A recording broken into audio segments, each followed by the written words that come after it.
Hello students, welcome to quest. ఇవాళ మనం past టెన్స్లో fourth topic గురించి మాట్లాడుకున్నాం. ఫోర్త్ టైప్ గురించి ఇవాళ డిస్కస్ చేద్దాం.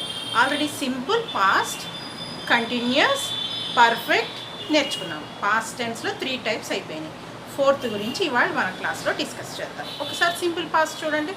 సామాన్య భూతకాల్ అంటే ఏం చేస్తాము? గతంలో జరిగే యాక్షన్స్ గురించి మాట్లాడతాము. Work completed in the past. Completed, not complete. Complete means present. Completed జరిగిపోయింది, అయిపోయిన పని గురించి మాట్లాడేదే సింపుల్ పాస్ట్. అయిపోయిన కాలంలో అంటే జరిగిపోయిన గతంలో కొంత పని జరుగుతూ ఉంటుంది. అంటే నిన్న ఒక పని ఈ టైంలో జరుగుతూ ఉందని చెప్పేది కంటిన్యూస్ టెన్స్. నిన్న పర్ఫెక్ట్గా పని అయిపోయింది, పూర్తిగా అయిపోయింది అని చెప్పేది పర్ఫెక్ట్ టెన్స్.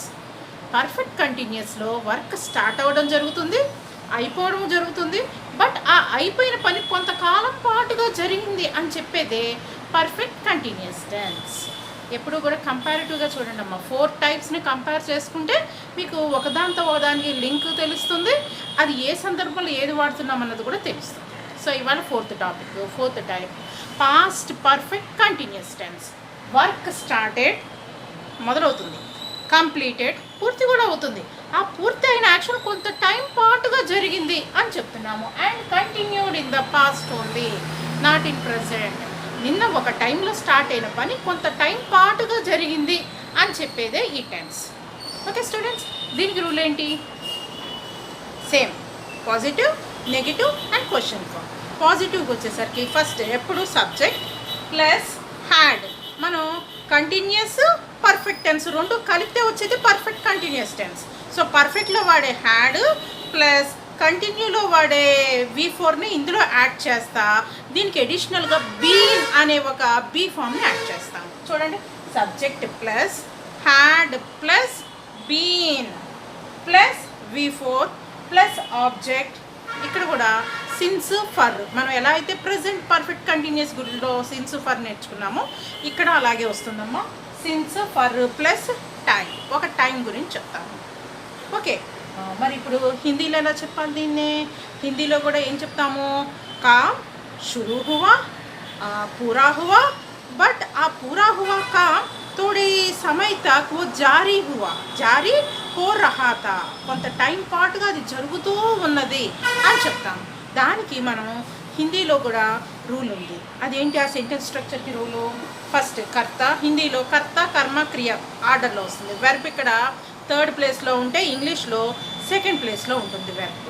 ఓకే, కర్త ప్లస్ సమయ్. ఇక్కడ మనం టైం ఇక్కడ ముందు మెన్షన్ చేయాలి. ఇంగ్లీష్లో చివరిలో మెన్షన్ చేస్తే హిందీలో సబ్జెక్ట్ తర్వాత ఫస్ట్లోనే మెన్షన్ చేస్తాము. అంటే 2nd ప్లేస్ ఒక టైం మెన్షన్ చేస్తాము. టైంతో పాటుగా ఒక లెటర్ సే. ఇక్కడ ఫర్ సిన్స్ ఎలా అయితే ఉందో హిందీలో సే అని చెప్తాము. ఉస్ సమయ్ సే అని చెప్తాము. ఓకే, సే ప్లస్ కర్మ ప్లస్ క్రియ. దాంతోపాటుగా రహాతా, కంటిన్యూ టెన్స్లో మనం వాడిన రహాతాని ఇక్కడ యూజ్ చేస్తాము. మీన్స్ కర్త, సమయ్, సే, కర్మ, క్రియ, రహాతా, రహీతి, రహేతే. ఈ 3 మామూలే. సింగులర్, ప్లూరల్కి రహా, రహి, రహే. ఓకే, నెక్స్ట్ నెగిటివ్లో ఏం చేస్తాము? నాట్ యాడ్ చేస్తే పాజిటివ్ సెంటెన్స్ నాట్ యాడ్ చేయాలి. మరి ఆ నాట్ అనే వర్డ్ ఎక్కడ యాడ్ చేయాలి? ప్రతి వీడియోలో చెప్తున్నానమ్మా. 3rd place subject helping verb తర్వాతే వస్తుంది నాట్. మిగతా సెంటెన్స్ అంతా పాజిటివ్ సెంటెన్సే కంటిన్యూ అవుతుంది. Means subject plus had plus not plus been plus V4 plus object plus since for plus time. ఇక్కడ హిందీలో కూడా అంతే. నాట్ ఎక్కడ వస్తుంది? కర్మ తర్వాత నహి, హిందీలో నహి అని చెప్తాము. కర్మ తర్వాత నహి వచ్చి మిగతా సెంటెన్స్ అంతా కూడా మామూలుగానే వచ్చేస్తుంది. మరి క్వశ్చన్లో హెల్పింగ్ వర్బ్ ముందుకు వస్తుంది. మీన్స్ హెల్పింగ్ వర్బ్ ఏంటి? ఇక్కడ హ్యాడ్ ముందుకు వచ్చి మిగతా సెంటెన్స్ అంతా వస్తుంది. హిందీలో క్యా అనే వర్డ్తో స్టార్ట్ అవుతుంది క్వశ్చన్. WH తెలుసు కదమ్మా. WH వర్డ్ ముందు పెట్టి మిగతా క్వశ్చన్ ఎస్ఆర్ నో టైప్ మొత్తం కూడా రాస్తే అది WH టైప్ అయిపోతుంది. మరి హ్యాడ్ ఎవరికి వాడాలో తెలుసు కదా. పర్ఫెక్ట్ టెన్స్లో నేర్చుకున్నాం. హ్యాడ్ ఎవరికి వాడతాము? I we you they he she it. ఇక్కడ ప్రాబ్లమే రాదు, మొత్తం అందరికీ హ్యాడ్ వాడేస్తాము. These are rules. Okay, rules గురించి తెలుసుకున్నాము.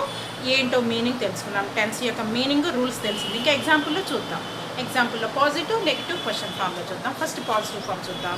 ఫస్ట్ ఎగ్జాంపుల్, నేను 2 గంటలుగా చదువుతూ ఉంటిని. ఎప్పుడు కూడా సెంటెన్స్లో మన రూల్ ప్రకారం ఆ సెంటెన్స్ రూల్ ఉందా లేదా కూడా ఒకసారి గమనిస్తే మనకు ఐడియా వచ్చేస్తుందమ్మా ఏమేమి అప్లై చేస్తామన్నది. సో ఇక్కడ చూడండి, సెంటెన్స్ రూల్ ఏంటి? Subject first. సబ్జెక్ట్ ఏంటి ఇందులో? ఐడియా పెట్టండి. సబ్జెక్ట్ ఎస్ మీన్స్ నేను. నెక్స్ట్ హ్యాడ్ వాడేస్తాం, మీన్స్ ఐ హ్యాడ్ బీన్. ఇంతవరకు రాసేస్తాం సెంటెన్స్ రూల్ ప్రకారం. ఇక్కడ B4 తెలిసి ఉండాలి. B4 అంటే ఏంటి? వర్బ్ యొక్క 4th ఫామ్. వర్బ్ ఏంటో తెలిసి ఉండాలి. తెలుగు నుంచి వర్బ్, ఇంగ్లీష్ మీనింగ్ ఏంటో కనిపెట్టాలి. ఇందులో ఏంటి? చదువుతూ ఉండడం. చదవడమే ఇక్కడ పని. సో చదవడాన్ని ఏమంటాము? స్టడీ. చదవడాన్ని స్టడీ. ఈ స్టడీకి 4th ఫామ్ కావాలి మనకి. Study, studied, studied, studying, to study, will study. ఇవి వెర్బ్ యొక్క 6 ఫామ్స్. ప్రతిసారి కూడా ఇవి 6 ఫామ్స్ నేను చెప్పేది ఎందుకంటే మీకు అలవాటు అవ్వడం కోసం. వెర్బ్ ఫామ్స్ ఏ వెర్బ్ తీసుకున్నా ఈ 6 ఫామ్స్ అలాగా మనం మైండ్లో ఒకసారి రీడ్ చేసేయాలి. ఓకే, సో వెర్బ్ యొక్క B4 చదువుతూ ఉండడం means studying. I had been studying. Object ఏంటమ్మా? ఇక్కడ ఒక సబ్జెక్ట్ ఏదైనా ఆబ్జెక్ట్ ఉంటే ఉంటుంది, లేకపోతే ఇక్కడ ఏమీ లేదు ఆబ్జెక్ట్. టైం, సిన్స్, ఫర్ ఏది రావాలి? 2 గంటలుగా చదువుతున్నాను. 2 గంటలు అన్నది ఏం చెప్తాము? ఫర్ రావాలి. ఒక period of time, point of time చెప్పాను. పాయింట్ ఆఫ్ టైం మెన్షన్ చేస్తే సిన్స్ ఒక పీరియడ్ చెప్తున్నాం. 2 గంటలు అనేది ఒక పీరియడ్. ఆ పీరియడ్ ఆఫ్ టైం మెన్షన్ చేసాం కాబట్టి ఇక్కడ ఫర్ వాడాలి. So I had been studying for 2 hours. 2 గంటలుగా నేను చదువుతూ ఉంటిని. ఎప్పుడు? నిన్న మొన్న ఎప్పుడో ఆ సంగతి. ఆ టైంలో నువ్వు ఏం చేస్తూ ఉన్నావు అంటే నేను 2 గంటలుగా ఒక సబ్జెక్ట్ చదువుతూ ఉన్నాను. ఉంటిని అన్నాను కాబట్టి పాస్ట్ అని అర్థం. అక్కడ ఉన్నాను అంటే ప్రజెంటే, ఉంటాను అంటే ఫ్యూచర్. ఉంటిని, ఉన్నాను, ఉంటాను, ప్రజెంట్, పాస్ట్, ఫ్యూచర్. ఓకే, హిందీలో ఏం చెప్తాము? హిందీలో కర్త. కర్త ఏంటి? నేను మీన్స్ మై. సమయం ఏంటి? 2 hours. సో 2 घंटे से తర్వాత ఏంటి? కర్మ. కర్మ ఏంటి? ఇక్కడ ఆబ్జెక్ట్ ఇక్కడ ఏమీ లేదమ్మా. సో మై 2 घंटे से స్టడీని ఏమంటాము? పడాయి. యాక్చువల్గా పడాయి. పడ్కి 4th ఫామ్. పడతా హూ, పడా, థా, పడ్ రహా హూ. ఇక్కడే వచ్చేసరికి 4th ఫామ్ పడ్ రహా హూ. మై పడ్ రహా తా. 3rd ఫామ్ పడ్ చుకా. పడ్ రహా, పడనా హై, పడూంగా. ఇలా 6 ఫామ్స్ హిందీలో కూడా. ఇక్కడ ఏంటి? స్టడీని పడతా హూ. ఇక్కడ రహా రావాలి కాబట్టి మై 2 घंटे से పడ్ రహా తా. पास्ट కదా, తా రావాలి. मैं 2 घंटे से पढ़ रहा था. मैं पिछले 2 घंटे से, పిछలే అని కూడా వాడచ్చు. मैं पिछले 2 घंटे से पढ़ रहा था. నేను 2 గంటలుగా చదువుతా ఉంటిని. పढ़ रहा था, చదువుతా ఉంటిని. సో అండ్ సో టైం గురించి మాట్లాడుతున్నాం అక్కడ. అయిపోయింది. Next second example. అతను నిన్న 10 గంటల నుండి నిద్రపోతూ ఉండేను. 10 గంటలకి స్టార్ట్ చేసి అతను ఎంతో కొంత టైం కంటిన్యూ అవుతుంది. ఆ టైం నుంచి అతను నిద్రపోతూ ఉండేను కొంత టైం వరకు అని అక్కడ మీనింగ్. 10 గంటలకు మొదలుపెట్టాడు నిద్రపోవడం. ఆ టైం అలా కంటిన్యూ అయిందంట కొంత టైం వరకు. పాస్ట్లో ఉండేను. అతను 10 గంటల నుండి వచ్చినప్పుడు ఇక్కడ సిన్స్ రావాలి. ఒక టైం చెప్తున్నాం కదా, నుండి అన్నప్పుడు సిన్స్ ఫర్లో ఏదో ఒకటి తీసుకుంటాం. అతను నిన్న 10 గంటల నుండి నిద్రపోతూ ఉండేను. ఆ నుండి అని ఉన్నప్పుడు ఎప్పుడు కూడా ఫ్రమ్ ఆర్ సిన్స్ వాడాల్సి ఉంటుంది. ఒక టైం గా అని మెన్షన్ చేసినప్పుడు ఫర్ వాడాలి. అదే బండ గుర్తుపెట్టుకోవాలి. ఓకే, ఇక్కడ అతను అంటే హీ కూడా హ్యాడే వస్తుంది. He had been. ఇంతవరకు సెంటెన్స్ మనం స్ట్రక్చర్ ప్రకారమే రాస్తున్నాం. He had been. V4 ఏంటి? Verb 4th form. నిద్రపోతూ ఉండడమే ఇక్కడ పని. ఏంటి ఇక్కడ పని? గుర్తుపెట్టాలి. సబ్జెక్ట్ కనిపెట్టాలి, వెర్బ్ కనిపెట్టాలి, ఆబ్జెక్ట్ కనిపెట్టాలి ఎప్పుడు సెంటెన్స్. సో వెర్బ్ ఏంటి? అక్కడ నిద్రపోతూ ఉండడం. నిద్రపోవడాన్ని ఏమంటాము? స్లీప్. యాక్చువల్గా నిద్రపోవడాన్ని స్లీప్ అంటాం. Sleep, slept, sleeping. వెర్బ్ యొక్క 4th ఫామ్ ఏంటి? Sleeping. 5 to sleep, will sleep. Okay, ఇక్కడ sleeping, he had been sleeping. నుండి అని వచ్చింది కాబట్టి సిన్స్ రావాలి. Since 10 o'clock yesterday. He had been sleeping since 10 o'clock yesterday. నిన్న 10 గంటల నుండి అతను నిద్రపోతూ ఉండేను. ఒక టైం నుండి అతను నిద్రపోతూ ఉన్నాడు. ఓకే, నెక్స్ట్ హిందీలో ఏమంటాము? హీ అంటే వాహ. వాహ 10 बजे से 10 बजे से क्लॉक टाइम नी बजे अंట. 10 बजे से सो रहा था. సో రహాతా అబ్బాయే కాబట్టి రహాతా. అదే అమ్మాయి వచ్చింటే రహీతి, ప్లూరల్లో వాడితే రహేతే అంటాం. సో రహాతా. సిన్స్కి, ఫర్కి, ఫ్రమ్కి అన్నిటికీ హిందీలో సేనే వస్తుంది. హిందీలో కన్ఫ్యూజన్ రాదు. ఇంగ్లీష్లోనే ఫ్రమ్ ఎక్కడ, ఫర్ ఎక్కడ వాడాలి. ఫ్రమ్ ఆర్ సిన్స్ ఏదో ఒకటి వాడచ్చు. సో అండ్ సో టైం నుండి అని వచ్చినప్పుడు సిన్స్ ఫర్. ఒక టైముగా, ఆ టైము, ఆ గా అని వచ్చినప్పుడు ఫర్ వస్తుంది. నెక్స్ట్ నిన్న ఒక గంట పాటు, ఇక్కడ చూడండి, నిన్న ఒక గంట పాటు వర్షం పడుతూ ఉండేను. ఇక్కడ సిన్స్ ఫర్ ఏమి ఎలా చెప్తాము, ఏ విధంగా తీసుకోవాలి? నుండి యాక్చువల్గా ఫ్రమ్ అని లేని చోట ఫర్ యూజ్ చేసేస్తాం. సో ఫర్ 1 hour అని చెప్తాం. ఏంటి ఇక్కడ? నిన్న ఒక గంట పాటు వర్షం పడుతూ ఉండేను. వర్షము యాక్చువల్గా ఇక్కడ చూడండి, వర్షం అన్నది ఏంటి? మనకి కంటికి కనిపించేది అయినా కూడా ఇవన్నీ కూడా థింగ్స్లో వేసుకుంటాం.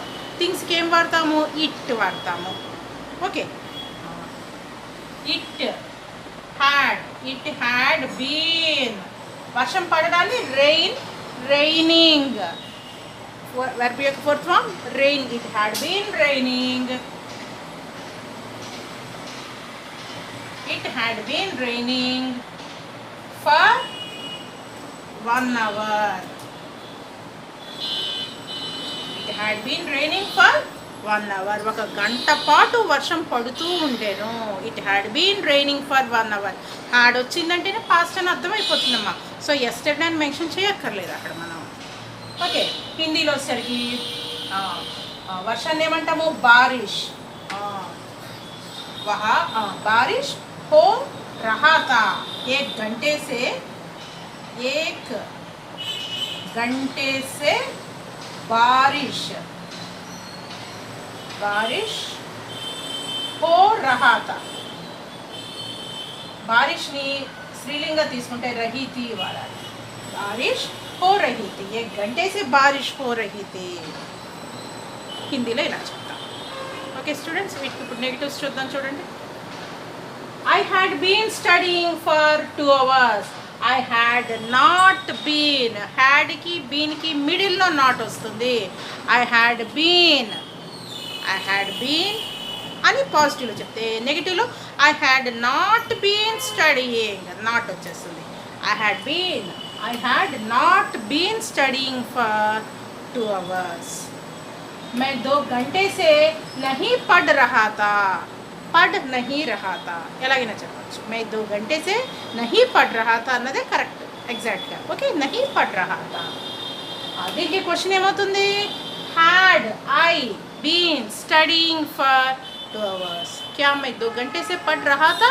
నేను 2 గంటలుగా చదువుతూ ఉన్నానా అంటాం హిందీలో. Next, he had been sleeping. So he had not been. హ్యాడ్కి బీన్కి మిడిల్లో నాట్ పెట్టేస్తే సెంటెన్స్ అంతా అది. he had not been sleeping since 10 o'clock. 10 గంటల నుండి అతను నిద్రపోతూ ఏమీ లేడు అని అర్థం తెలుగులో. హిందీలో వह 10 बजे से नहीं सो रहा था. హిందీ అయిపోయింది. క్వశ్చన్ వచ్చేసరికి had he been sleeping since 10 o'clock yesterday. क्या वह 10 बजे से सो रहा था? అయిపోయింది. Next, it had not been raining. Negative sentence. it had not been raining for 1 hour. 1 घंटे से అని చెప్తున్నాం. 1 घंटे से बारिश नहीं हो रहा था. रही थी. बारिशని స్త్రీలింగ ట్రీట్ చేయాలి. रही थी రావాలి. बारिश नहीं हो रही थी. क्या बारिश हो रही थी 1 घंटे से? Question. had, it, been raining for 1 hour అని చెప్తాను క్వశ్చన్లో. ఈ విధంగా పాజిటివ్ నెగిటివ్ క్వశ్చన్ ఫామ్లో మనం నేర్చుకోవాల్సి ఉంటుంది. ఏ టెన్స్ అయినా సరేనమ్మా ఈ 3 టైప్స్ పాజిటివ్ నెగిటివ్ క్వశ్చన్లో ఎస్ఆర్నో WH టైప్ క్వశ్చన్స్ అడగడం మనకి రావాలి, క్వశ్చన్ అడగడం రావాలి. సెంటెన్స్లో ఏది ఎక్కడ వాడాలన్నది తెలియాలి. పాజిటివ్లో అయితే ఎలా చెప్పాలి, నెగిటివ్ అయితే ఏం చేయాలి, క్వశ్చన్లో అయితే ఏం చేయాలి. పాజిటివ్ మామూలుగా వస్తుంది, నెగిటివ్ వచ్చేసరికి నాట్ అనే వర్డ్ వస్తుంది, క్వశ్చన్లో హెల్పింగ్ వర్డ్ ముందుకు వచ్చేస్తుంది, దానికి ముందు వచ్చేది WH టైప్ క్వశ్చన్ వర్డ్. ఈ విధంగా ఉంటుంది. ఓకే స్టూడెంట్స్, రేపు మనం ఈ పాస్ట్ టెన్స్ ఫుల్ టాపిక్ ఒకసారి రిపీట్ చేసుకుందాం. Simple, continuous, past, past perfect 4 types. ఎలా అయితే ప్రజెంట్ టెన్స్ ఫుల్ టాపిక్ ఒక వీడియోలో చేసామో అలాగే నెక్స్ట్ వీడియోలో పాస్ట్ టెన్స్ ఫుల్ టాపిక్ ఒకే ఎగ్జాంపుల్కి ఎలా చెప్తామన్నది నెక్స్ట్ క్లాస్లో చూద్దాం. Okay students, thank you very much.